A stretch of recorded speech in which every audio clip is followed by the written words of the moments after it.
오늘부터 이사야의 말씀을 보겠습니다. 이사야 40장 1절부터 11절까지 교독하겠습니다. 이사야 40장 1절부터 11절까지입니다. 40장 1절 너희의 하나님이 이르시되 너희는 위로하라 내 백성을 위로하라.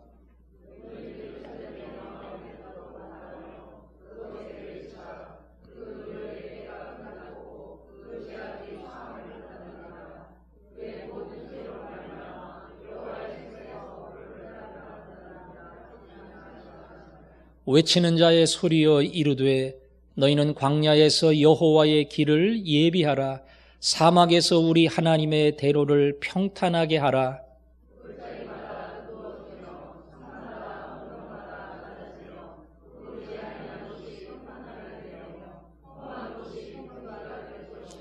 여호와의 영광이 나타나고 모든 육체가 그것을 함께 보리라.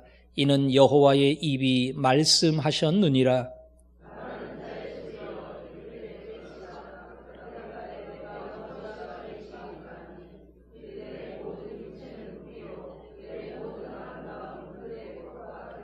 풀은 마르고 꽃이 시들문 여호와의 기운이 그 위에 불미라. 이 백성은 실로 풀이로다.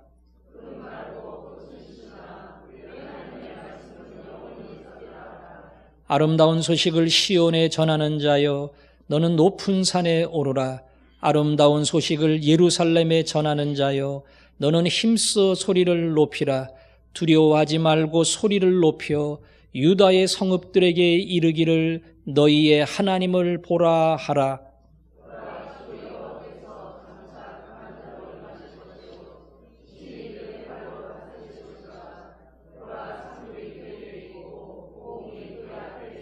같이 읽습니다. 그는 목자같이 양떼를 먹이시며 어린 양을 그 팔로 모아 품에 안으시며 젖먹이는 암컷들을 온순히 인도하시리로다. 아멘. 제가 새벽기도 시간에 이사야의 말씀을 강해하고 있습니다. 1장부터 쭉 시작해서 38장까지 했으니까 오늘 본문이 그 다음 순서는 맞아요. 39장 한 장만 빠뜨리고 사실은 순서대로 하는 겁니다. 하는 거지만 원래 이 40장부터가 제가 전하고자 하는 내용이었습니다. 이사야는 크게 양분이 돼요. 앞부분하고 뒷부분하고 그리고 중간에 내장하고 앞부분은 1장부터 35장까지입니다. 그 35장까지는 유다 왕국에 대한 죄와 그 죄로 말미암는 경고와 그리고 아수르로 인한 하나님의 심판이 어떻게 진행이 될 것인가 그것을 선포합니다. 오늘부터 읽은 40장은 하나님의 회복과 구원의 역사가 어떻게 펼쳐질 것인가 그것을 설명합니다. 그리고 그 중간에 히스기야 왕의 이야기가 나와요. 히스기야 왕의 이야기가 그래서 36장, 37장, 38장, 39장 4장이 나옵니다. 전혀 이사야의 선포하고는 어울리지 않는 주일날 제가 설교하는 역대기의 말씀과 같은 역사 이야기가 나와요. 그래서 성경을 자유주의적으로 해석하는 사람들 중에는 봐라, 이사야는 한 사람이 쓴 게 아니고 여러 사람의 글을 모아놓은 편집 작품이지 한 사람이 쓴 책이 아니다. 이렇게 주장을 합니다. 왜냐하면 이 4장은 전혀 선지서와 어울리지 않는 역사의 이야기를 기록했기 때문에 그렇습니다. 그러나 우리는 이사야의 선지적 선포와 다른 이 역사적 사실의 설명은 이사야의 선포가 단순한 이론, 책상의 이야기로 끝나지 아니하고 그 말씀은 반드시 현실이 되고 역사가 된다. 그 사실을 보여주기 위해서 이 4장 히스기야의 행적을 기록했다. 그렇게 믿고 있습니다. 그래서 앞에 2장은 심판에 대한 이야기고 뒤에 2장은 바벨론으로 인한 여러 가지 시험과 결국 하나님의 구원의 메시지가 담겨 있습니다. 오늘 제가 40장부터 읽었는데 여러분이 쭉 내일과 모레 읽으면서 알겠지만 천천히 읽으면 이사야 40장부터 펼쳐지는 말씀이 얼마나 크고 위대하고 엄청난 이야기인가 하는 것을 마음으로 느낄 수가 있습니다. 모든 성경이 다 그래요. 그러나 그 중에서도 이사야 40장부터 펼쳐지는 말씀은 모든 자에게 주시는 가장 엄청나고 위대한 하나님의 이름을 선포하는 것이다. 그리고 구원의 역사가 얼마나 큰 복인가 그것을 우리에게 알려주는 것이다. 그 사실을 동감할 수 있을 겁니다. 자, 말씀을 같이 보겠습니다. 40장 1절에 보니까 너희의 하나님이 이르시되 너희는 위로하라 내 백성을 위로하라 너희는 예루살렘의 마음에 닿도록 말하며 그것에 외치라 그 노역의 때가 끝났고 그 죄악이 사함을 받았느니라. 마치 교도소에 들어간 사람이 만기가 되어서 출소하는 것처럼 기한이 다 끝났다. 이제는 눈물을 닦아주고 그들을 위로해라. 이렇게 선포합니다. 이 이야기는 유다 왕국이 바벨론에 멸망됐어요. 나라가 망한다고 하는 것은 입으로 말하는 이 단순한 언급으로 끝나지 않고 6.25를 경험한 우리나라처럼 정말 끔찍한 일들이 벌어지는 겁니다.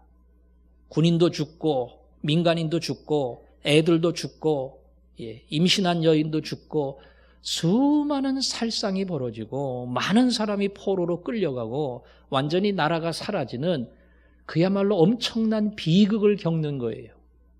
유다 왕국이라고 하는 하나님의 백성이 그런 비극을 겪었습니다. 그리고 많은 사람들이 바벨론의 포로로 끌려갔습니다.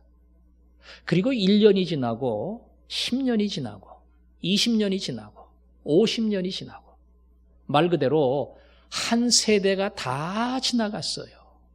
이제는 끌려온 사람이 별로 없어요. 바벨론에서 태어난 사람들이 있습니다. 그 사람들은 고국 땅을 가본 적이 없어요. 고국 말도 많이 잊어버렸어요. 그래서 바벨론 말을 배우고 바벨론 사람처럼 살고 있습니다. 그 중에 많은 사람들은 고국 땅으로 돌아간다고 하는 그러한 기대도 하고 있지 않습니다. 그러나 하나님은 예고했습니다. 그들에게 하나님의 징계의 채찍을 대시지만 반드시 고향으로, 조국으로 그들을 불러내리라. 징계는 이건 심판입니다. 죄에 대한, 돌이키지 않는 백성에 대한 지나치지 않는 하나님의 엄중한 심판이 있다는 것, 그걸 보여주는 겁니다. 이미 말씀드린 것처럼 이사야의 앞부분이 선포한 하나님의 경고와 심판은 자기 백성에게 반드시 있다고 하는 것을 보여줍니다. 그럼에도 불구하고 심판은 마지막이 아니라는 것.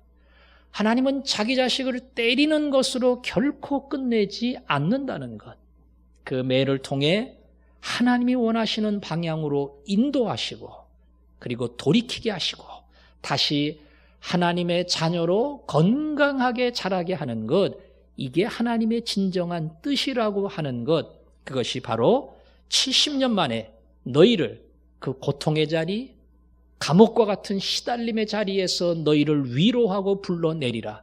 바로 이사야의 선포고 예언입니다. 물론 그 예언은 이사야 시대보다 150년 후에 성취가 됐어요. 그러니까 이사야는 이미 나라가 망하기도 전에 히스기야 시대까지 활동하면서 이 나라가 언젠가는 회개하지 않으면 멸망할 것이다. 그러나 멸망은 끝이 아니고 하나님은 반드시 이 백성을 불러낸다. 그리고 구원의 자리, 위로의 자리, 회복의 자리로 이 백성을 다시 세우리라. 이미 심판과 더불어 구원의 메시지까지 선포하는 겁니다. 특별히 3절부터 11절까지에 보면 3절 보세요.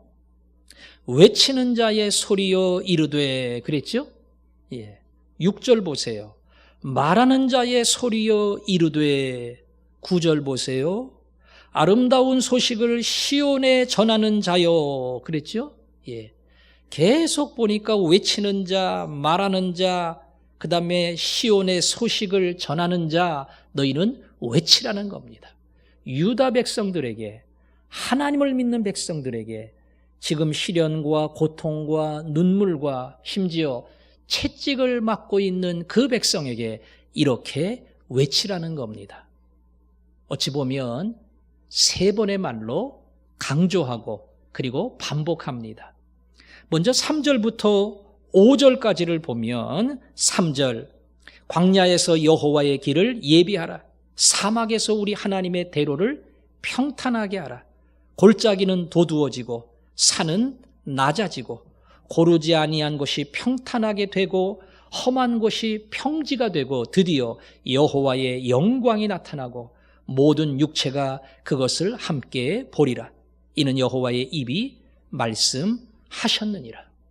한마디로 얘기하면 산은 낮아지고 골짜기는 도두어지고 등산을 하다 보면 그 길이 얼마나 험한가 하는 것을 올라가면서 느낄 겁니다. 언뜻 생각하면서 골짜기로 가면 조금 빠를 거야. 골짜기도 무진장 힘들어요. 산에서 100m를 올라가는 시간은 이 평지에서는 1km도 갈 수 있을 만큼 더 멀리 갈 수 있습니다.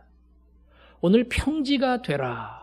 이 말씀 속에는 기대하지 않는 많은 백성들 바벨론에 살면서 하나님의 은혜와 능력도 기대하지 않고 포기하고 살아가는 그들에게 이제 하나님의 영광의 길이 펼쳐지리라.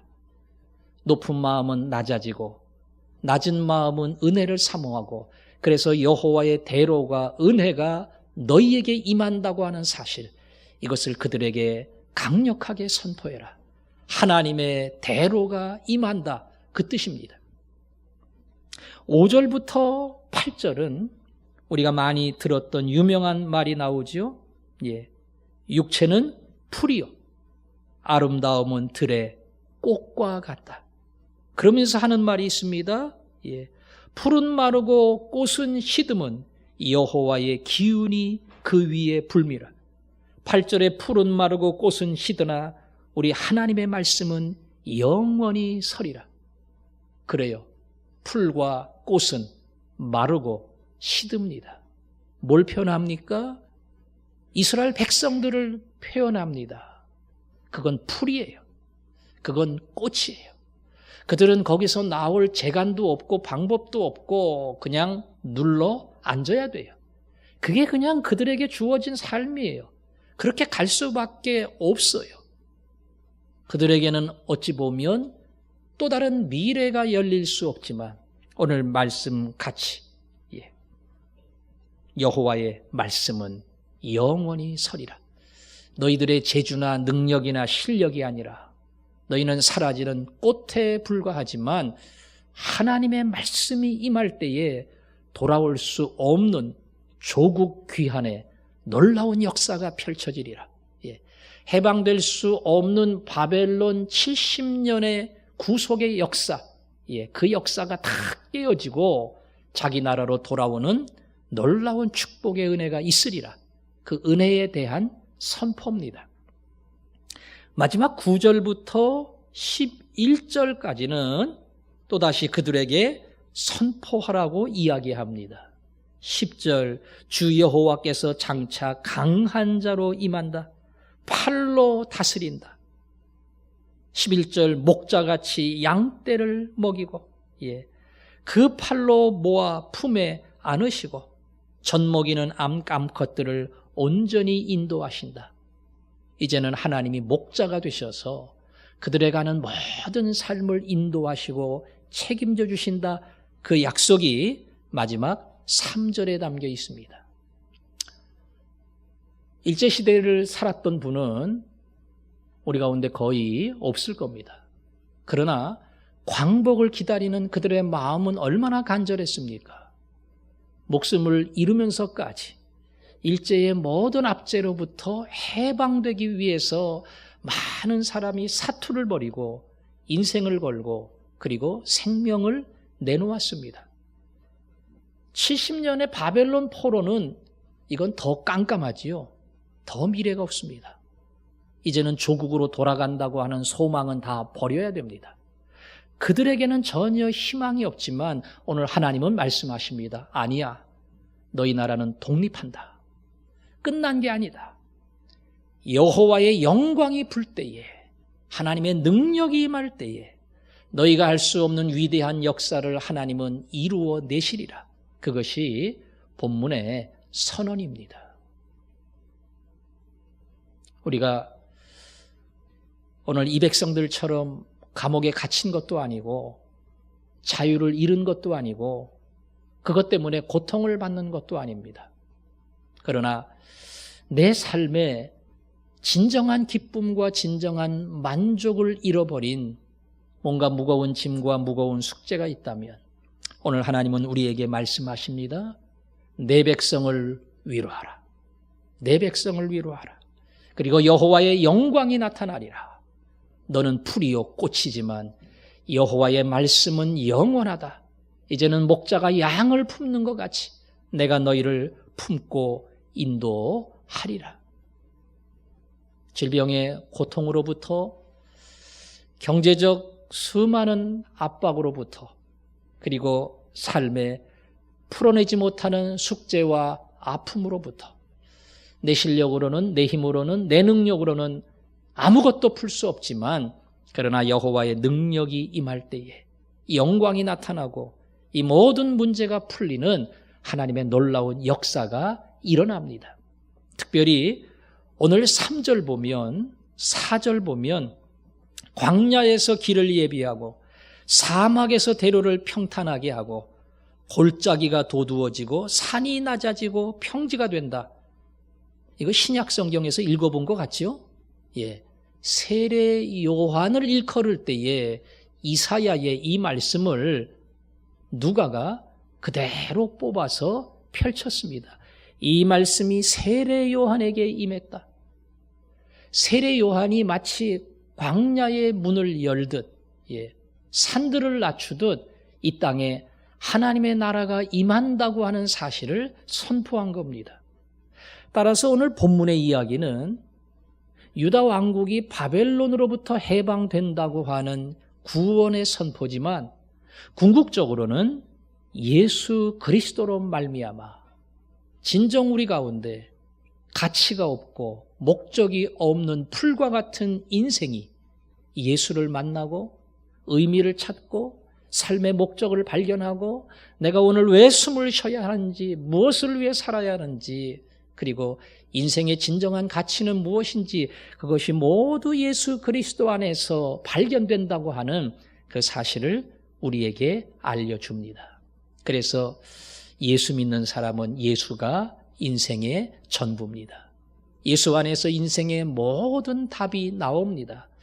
무거운 짐도 예수님이 풀어주시고 해결하지 못한 숙제도 예수 안에서 해결되고 내 스스로가 감당할 수 없는 짐도 예수 안에서 감당하고 능히 이겨내는 역사가 만들어집니다. 오늘 이 새벽 시간에 하나님 개인적으로 나를 짓누르고 있는 이 무거운 짐으로부터 오늘 이 말씀 그대로 내 백성을 위로하라. 풀이요 꽃이지만 여호와의 말씀은 영원하리라. 하나님이 목자같이 양떼를 품으리라. 오늘 이 말씀을 나에게 주옵소서. 더 나아가 예수님, 제가 예수님 모시고 사는데 뭘 그렇게 걱정을 하겠어요? 만왕의 왕이신 예수 그리스도가 내 인생의 주인인데 제가 무슨 겁을 먹고 살겠어요? 하나님 내 안에 계신 예수님 보게 하시고 그 예수님 때문에 세상을 담대히 달려가는 제가 되게 해 주십시오. 이 마음의 소원을 품고 오늘 기도함으로 하나님 앞으로 나아가겠습니다. 기도하겠습니다.